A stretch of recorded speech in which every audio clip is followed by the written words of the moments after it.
Yo, what up? This is Hopsin. You watching Hard Knock TV with the homie Nick Huff. You ask good questions, man. You ask really good questions. Yeah. Sick of this bullshit. Niggas call me a sellout. Cause I hopped in Christianity so strongly, then I fell out. Now I'm avoiding questions like a scared dog with his tail down. Feeling so damn humiliated cause they looking at me like I'm hellbound. What story should I tell now? I'll just expose the truth. I'm so close to the fucking edge, I should be close to you. But who the fuck are you? You never show the proof. And I'm only fucking human, yo, what am I supposed to do? Last time we talked, you felt like you lost yourself. Yeah. I think you were reaching out for help. I mean, like, you had that video, I need help, your faith in God, you're questioning that. And this is pre-Ill Mind 7, this is pre I need help video. So just walk me through a little bit of what has happened since then. How are you feeling about life right now? Well, since then, I've gone through a lot. I've been on a huge emotional roller coaster. I did the Knock Madness album came out in late 2013. And then early 2014, I did the Knock Madness tour, which I wasn't happy on at all. I didn't want to be on that tour. I hated it, not because it was a bad tour, but just because I didn't really like the album. And on top of that, I just didn't know how or who I wanted to be exactly. And I didn't know how to, I was just uncomfortable in my own skin, only because I had so many questions about life, and things just weren't making sense. And I could easily have followed through with everything and just be a pretend human being, where it's just like I just go through the motions of being a rapper and just play the image and play the part. But I just wasn't satisfied with that, because when it comes to me, I always just feel like, dude, I'm just thinking about life. I'm just thinking about a bigger picture. So and when I was on the Knock Madness tour, I just started thinking about life. I started questioning God. I was praying a lot, I was just really emotional, and I was going through a breakup situation as well. And I just felt like I needed to just be home, and I was over the rap thing. I was like, man, what the hell am I doing, man? I felt I didn't get the respect and the credit that I deserve, and on top of that, like I said, I wasn't satisfied with the album. I just wanted to be home and just find myself as a human being. And then once I got off the tour, I had just come to realization, like I just started questioning things like, man, is God a real thing? Am I reaching out to somebody that is never gonna respond back? And the responses that I had thought I got in the past, were those real? Or was it just me just making up stuff in my head, just kind of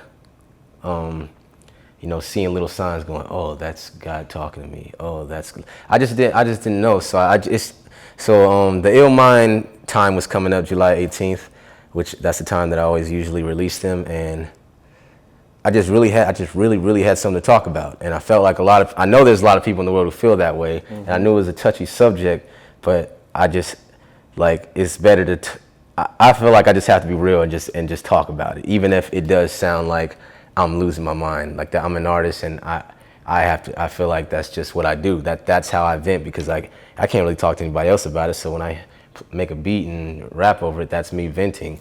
So I made the Ill Mind 7, and just talking about how I kind of fell out of Christianity and the reasons why, and reasons why I question everything.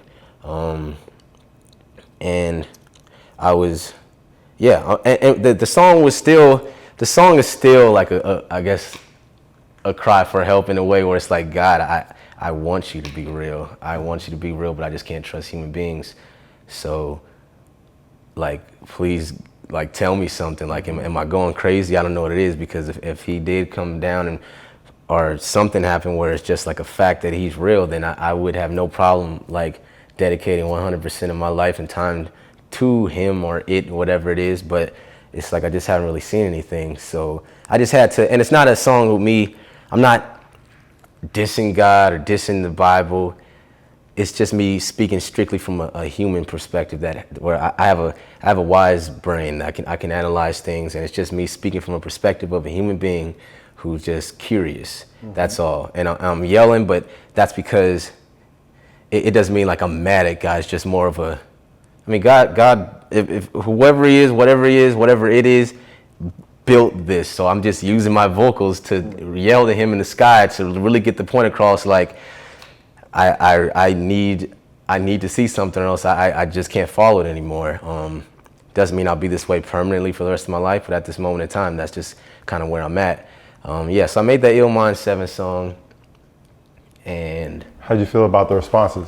I didn't even look at any, till this day, I've never looked at one response, aside from the people in my circle. Dizzy called me the day of release, and it's like, yo, you okay, man? You know, it's not cool hearing about my homies fall out of touch with God. Just want to make sure you're straight. And yeah, Dizzy called, but I didn't want to hear it, because it was just like, I didn't do it to hear people's responses. I just had to vent. I put it out, never read one comment on that YouTube channel till this day. Didn't look at one review, because I don't care. I talked to some people about it. It's definitely a conversation starter. Mm-hmm. Personally, I feel like questioning is healthy.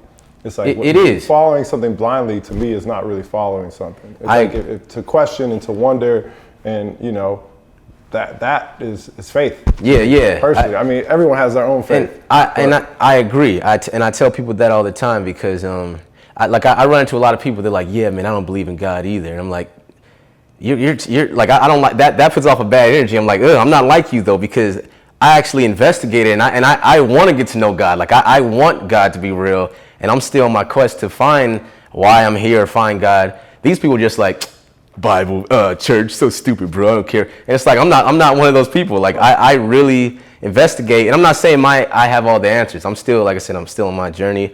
But yeah, I'm not. I want to believe. So I'm still like trying to make sense of everything. So I'm not one of those people who just like, I don't care about it. Never going to church. I don't care. Get it out of my face. Like I want it in my face so I can analyze it and really understand what it's about. And yeah, so I'm hoping one day I can just either run into a situation where I'm like, oh, I get it now. I see it. I feel it. Or run into somebody who can deliver the message to me in a way where I can really understand it. But so far, man, that's just where I'm at. You have a lot of lines in there that I want to talk about. One of the parts that kind of stood out is when you're talking about heaven. Yeah. My life's all I got, and heaven is all in my brain. And when I feel it, I'm in hell. My ideas are what gets me through the pain. Yeah. It's interesting because I've struggled through this idea of heaven and hell, and that there's an afterlife and all that. Mm-hmm.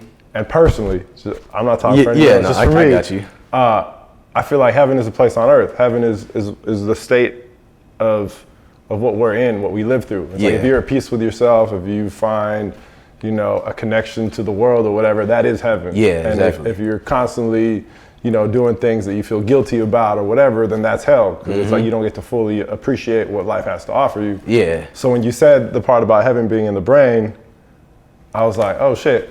That's kind of, you know. Yeah. In my mind, that's always kind of how I interpret it. Whether there is afterlife or there isn't afterlife, that's also a whole different subject. But there is something to me about heaven on earth, which is being at peace with what everyone's doing. Not necessarily because you're following a certain book or because you're following a certain religion, but just following what your own calling is and being at ease with what that is. Yeah. And I do feel like if God is real and he did give a piece of himself to us, it is our brain. And because the brain is so intricate and like it can do so many things, and people sleep on it. It's not just a piece of meat in there that just, it can do so much. Like you can analyze things, you can pick apart things, you can understand them, you can get answers from it. You can shut your brain off and not get anything. Like the brain is so powerful, you can put two people in the same room and have a situation going on, and they could take in two different types of information from that situation, and one could be more beneficial to where, okay, let's just say two guys who are broke and they grew up in the hood and they want to get out and they want to be successful one day in something. You got one guy, his brain's like, I'm gonna do what everybody else is doing in my neighborhood, and I'm a gangbang, I'm gonna do this and that, I'm gonna just not follow the rules and just do whatever my homies are doing on the block. And then you got the other dude who sees a bigger picture where his brain's going, I see the OG in the hood, he didn't really get too far, and he's 40 some years old and he's still here, and if he's the leader of this whole thing and that's how far he got, I want to be bigger than that, and there's a whole world out there. So his brain, the brain can do that, and it can analyze, and then years later that guy can be in a situation where he's, you know, a multi-millionaire, coming from not having any money on welfare to being a multi-millionaire and owning multiple businesses. Or it's not even about having money or anything like that. He can just be in a whole new place. And I know this firsthand, like the brain is so powerful, and I feel like I don't know what God is or anything, but this is the brain is definitely a godly organ because it's so powerful. It is extremely powerful, and once you understand how to use the brain, you can maneuver your way through life, and you can make heaven on earth. You can make heaven everywhere you go, and that's what I've been trying to do and tap into. But I'm not. This is no religion. This is no Scientology thing. This is just me being a human being. Right. It's just me understanding what I am, and that's all it is. So, yeah, like I've been in situations where just because I know how to use my mind, where it seems like something's about to pop off, like go down, where it's like, dude, there's no way out of this without me getting beat up or somebody getting hurt in this situation. And the brain just starts going just like RoboCop, like, and then it's like, okay, let me bring my emotional level here. Let me bring my cool. It's whatever I have to do to adjust myself, to adjust everybody else, and work the whole situation to where it all ends cool. And then I walk away like, I did that, and they have no idea what I just did. Like I diffused the whole situation, and they just think that it just happened like naturally, and I walk away like, damn, like the mind is powerful. And even just me, like just thinking about how poor I used to be, and me just wanting to become a rapper, and even being like being a movie or acting and be like, I just always had these ideas, and I brought them to life, man. Like this is all my brain. Everybody has one, and people act like they don't have one. People are like, man, you're talented. Like, nah, dude, I just got a brain. Like you have one too. You have one. Everybody has one, and people just sleep on themselves. What do you think causes people to sleep on themselves? Society not fully teaching things the right way, or even teachers may not even understand this type of stuff. I just feel like from the moment we're born and the schooling system and everything, like they teach us things that we definitely need to know. How to talk, ABCs, all that. We need to know that. How to count, the basics of life. But there's more to life than those basics. So there's a stronger level of basics as well that they're just kind of covering up, and they're saying, here, learn this, learn your ABCs, learn how to read. Here's some Goosebumps book. Now move over to whatever book you're gonna read in high school, and then learn some whatever this and that, and then spit you out, go to college. But these people, like they know things like by the book, but they don't know how to be human.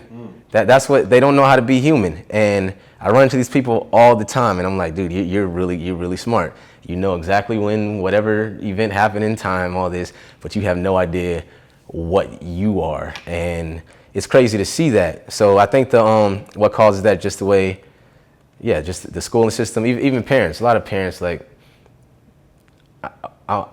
our society's parents aren't really that smart. So no disrespect to yours or anything. I'm just saying in general, they're not really that smart because they don't even know these things, because they fell under the system too, and under in the matrix, and then they grow to have kids, and it's just a big old fucked up ass generation of kids who don't know anything, and nobody's putting their foot down going, I'm going to change this. I'm going to be the change in my generation, so we don't have to deal with this anymore, so we can actually see what's going on.